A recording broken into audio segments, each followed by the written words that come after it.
جنازہ تھی دنیا، اب ہم وہ زمانہ بھول گئے، غیروں کو جگانا یاد رہا، خود ہوش میں آنا بھول گئے۔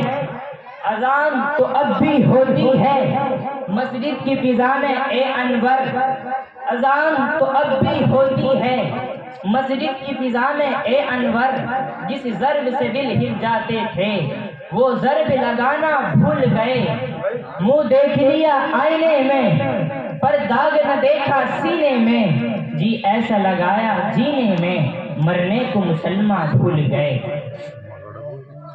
میرے انتہائی واجب الاحترام ساتھیوں، بزرگوں، نوجوانوں اور معصوم بچوں، پس پردہ مقدس اسلامی پاکیزہ ماؤں اور بہنوں، یہ ہمارا جلسہ صبح سے لے کر کے اب تک منعقد ہو رہا ہے۔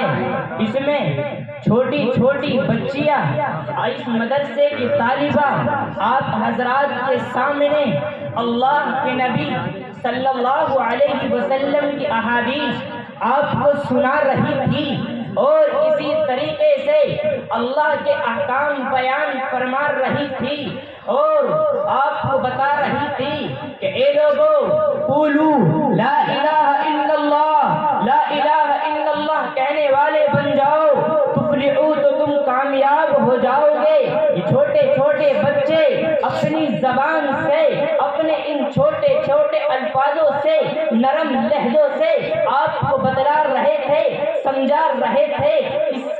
اس کا ثمرہ آپ کو پتہ لگ گیا ہوگا کہ حضرت اقدس حضرت مولانا ادریس دامت برکاتہم العالیہ کی دعاؤں کا ثمرہ اور محنتوں کا نتیجہ ہے۔ دعا فرمائے اللہ ان بچوں کو کامیاب بنا دے۔ میرے عزیزوں، اسٹیج پر علماء کرام کا جم غفیر موجود ہے، لہذا زبان کا لڑکھڑانا یقینی ہے، اس لیے دعا فرمائے اللہ مجھے درست بات کہنے اور آپ سبھی کو اس پر عمل کرنے کی توفیق مرحمت فرمائے۔ میرے عزیزوں، اس وقت میں جو میں نے اپنا عنوان اختیار کیا ہے وہ ایک ایسا موضوع ہے، ایک ایسا عنوان ہے، ایسا مسئلہ ہے، ایسا نظریہ ہے جو انشاءاللہ العزیز آپ حضرات کے روبرو بیان کرنے کی کوشش کروں گا، جو اختلاف سے بالکل بالا تر ہے۔ دنیا میں ہر مسئلے، ہر نظریے، ہر فلسفے پر اختلاف موجود ہے، مگر دنیا کے کسی بھی خطے، کسی بھی فلسفے، کسی بھی نظریے پر اس بات کا اختلاف نہیں ہے۔ دنیا کا کوئی بھی شخص، دنیا کی کوئی بھی قوم، دنیا کا کوئی بھی فرد، دنیا کی کوئی بھی حکومت اور سلطنت اس چیز کا انکار کرنے والی نہیں ہے۔ ارے آپ کو اس دنیا کے اندر ایسے لوگ بھی مل جائیں گے جو خدا واحد کا انکار کرتے ہیں، آپ کو اس دنیا کے اندر ایسے لوگ بھی مل جائیں گے جو انبیاء کرام کا انکار کرتے ہیں، رسولوں کا انکار کرتے ہیں، علماء کا انکار کرتے ہیں، اتقیاء کا انکار کرتے ہیں، اصفیاء کا انکار کرتے ہیں، علماء کی ناقدری کرتے ہیں، علماء کو کمتر نگاہوں سے دیکھتے ہیں۔ مگر اے شمع رسالت کے پروانوں، اے گاؤں بڑودہ کے لوگوں، کان کھول کر کے سن لینا، آپ کو اس دنیا کے اندر کوئی بھی ایسا شخص نہیں ملے گا جو اس چیز کا انکار کرتا ہو، اس بات کا انکار کرتا ہو۔ وہ چیز اور وہ بات کیا ہے؟ وہ کوئی اور نہیں، وہ موت۔ موت کا کوئی انکار کر ہی نہیں سکتا، ارے کیونکہ موت ایک بدیہی حقیقت ہے، موت ایک اٹل حقیقت ہے، موت ایک ناقابل تردید حقیقت ہے، موت ایک نہ بدلنے والا فیصلہ ہے جس کا مشاہدہ ہر انسان اپنی ان دونوں آنکھوں، اپنے گاؤں محلوں اور گلی کوچوں میں کرتا رہتا ہے۔ اس روئے زمین پر رہنے والے ہر شخص کو اس بات پر یقین ہے ایک نہ ایک دن آئے گا، موت آ جائے گی، زندگی زندگی کے تمام منصوبوں کو خاک میں ملا کر کے رکھ دے گی۔ ہر شخص کو اس بات پر یقین ہے جب موت آئے گی تو ہم سے اجازت لے کر کے نہیں آئے گی، نہ تو اسے بادشاہوں کے قلعے روک سکتے ہیں اور نہ ہی بلند بالا عمارتیں اور دیواریں اس کی راہ میں حائل ہو سکتی ہے۔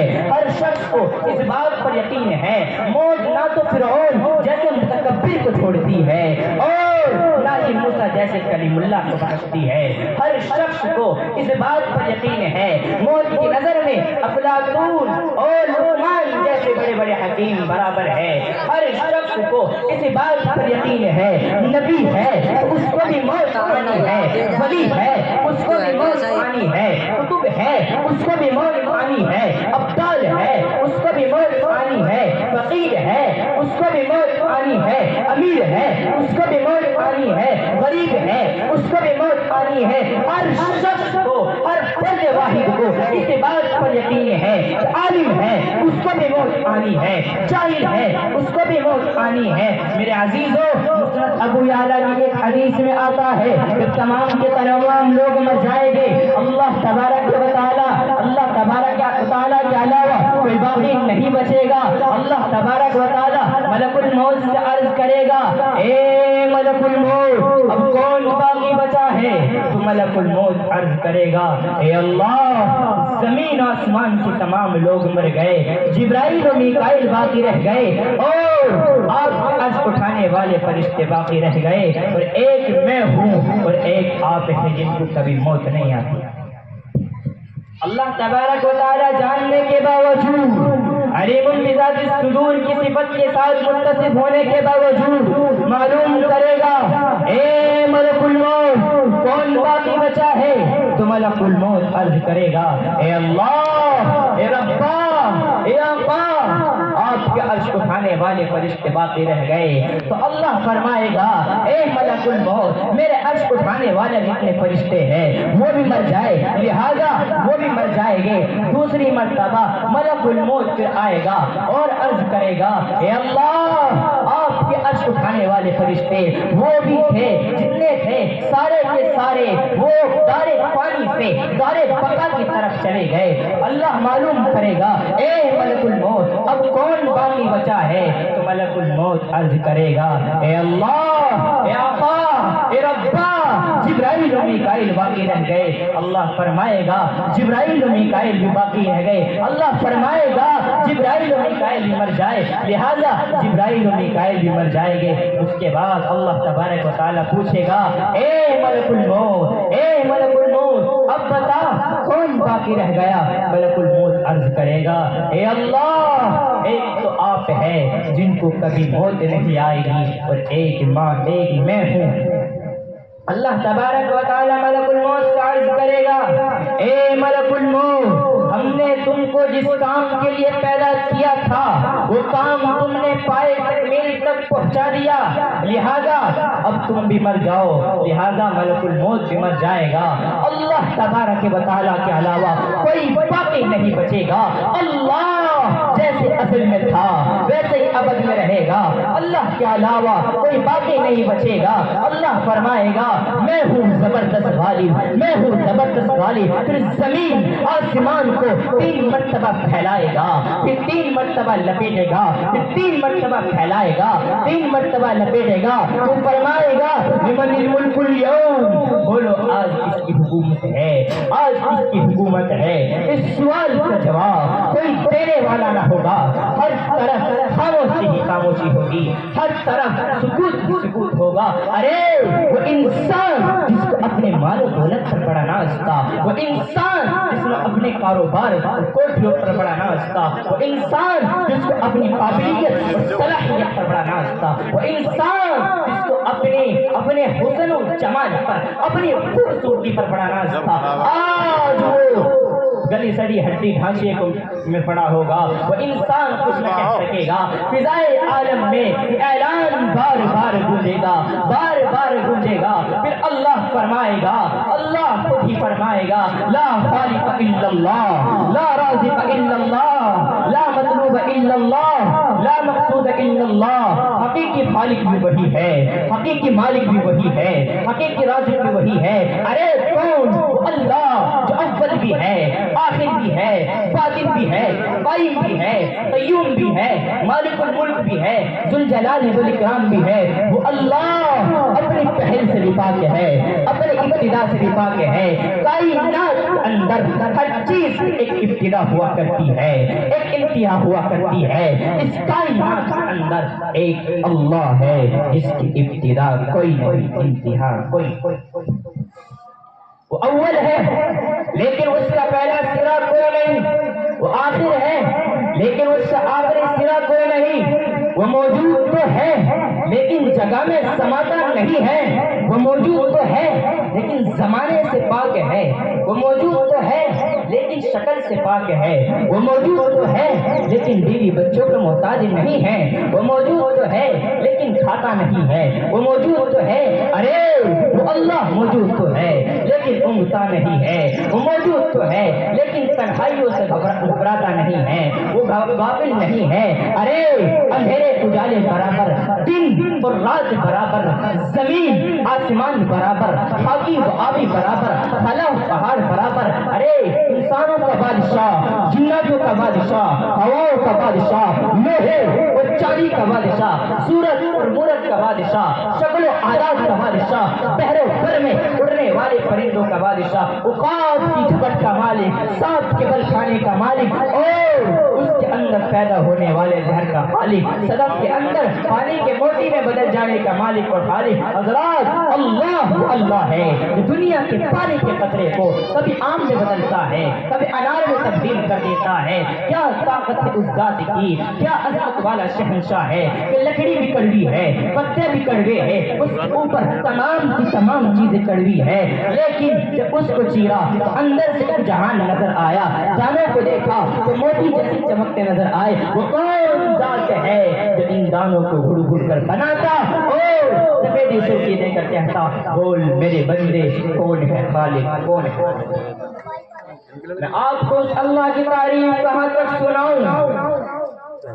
اس کی تعریف کرتے ہوئے صاحب سلم العلوم علامہ محب اللہ بہاری گویا ہوتے ہیں اور عرض فرماتے ہیں ولا یحد، اس ذات کی کوئی حد نہیں ہے، ولا یتصور، اس ذات کا تصور بیان نہیں کیا جا سکتا۔ جعل الکلیات والجزئیات، وہ کلیات و جزئیات کا پیدا کرنے والا ہے۔ تعالی عن الجنس والجہاد، وہ جنس و جہاد سے بلند والا ہے۔ اسی طریقے سے امام طحاوی علیہ الرحمہ اپنی کتاب معرفت آراء عقیدۃ الطحاوی کے اندر اس طرح سے پنجہ آزمائی فرماتے ہیں ان اللہ تعالی واحد، بے شک اللہ ایک ہے، لا شریک لہ، اس کا کوئی شریک نہیں ہے، ولا شیء یعجزہ، کوئی چیز اس کو عاجز نہیں کر سکتی، قدیم بلا ابتدا، وہ ایسا قدیم ہے جس کی کوئی ابتدا نہیں ہے، دائم بلا انتہا، وہ ایسا ہمیشہ رہنے والا ہے جس کی کوئی انتہا نہیں ہے۔ ارے اس اللہ کے علم کا کیا کہنا، یعلم ما فی البر والبحر، وہ جانتا ہے جو کچھ اس کی اتھری میں ہے، عدد ورق الاشجار، وہ درختوں کی پتوں کی تعداد کو بھی جانتا ہے، عدد قطر الامطار، وہ بارش کے قطروں کی تعداد کو بھی جانتا ہے۔ ارے اسی پر بس نہیں، یعلم خائنۃ الاعین، وہ تو آنکھوں کی خیانت کو بھی جانتا ہے، وما تخفی الصدور، اور ہمارے دلوں کی بھیدوں سے بھی واقف ہے۔ تو میرے عزیزو میں یہ عرض کر رہا تھا موت ایک اٹل حقیقت ہے۔ آج ہم دنیا کی ملمہ سازیوں سے پھرے کھا کر موت کو بھول گئے، آج ہم دنیا کی رنگینیوں میں پڑھ کر کے موت کو بھول گئے، آج ہم دنیا کی زرق برق لق اور دق کو دیکھ کر کے موت کو بھول گئے، لیکن یاد رکھنا ہے مسلمانوں، ہم تو موت کو بھول گئے، موت ہم کو نہیں بھولتی، موت کو ہم کو ہر وقت یاد کرتی رہتی ہے۔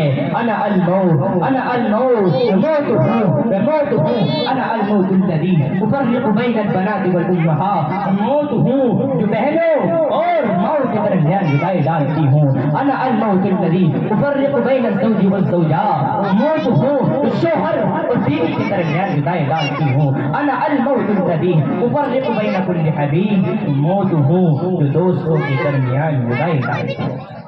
میرے عزیزو موت کا علم کسی کو نہیں ہے. موت ہی کا کیا 5 چیزیں ایسی ہیں ان کو گنوا کر کے اپنی بات ختم کرتا ہوں. 5 چیزیں ایسی ہیں جن کا علم اللہ کے سوا کسی کو نہیں ہے. فرمایا قرآن کریم کے اندر ان اللہ عندہ علم الساعہ، قیامت کب آئے گی اس کا علم کس کو ہے؟ اللہ کو ہے. وَيُنَزِّلُ الْغَيْثَ، بارش کب آئے گی اس کا علم کس کو ہے؟ اللہ کو ہے. وَيَعْلَمُ مَا فِي الْأَرْحَامِ، عورت کے رحم میں کیا ہے، بچہ ہے بچی، کچا ہے کچی، سچا ہے سچی، ایک ہے دو، کالا ہے بھورا ہے، پورا ہے ادھورا، اس کا علم بھی کس کو ہے؟ اللہ کو ہے.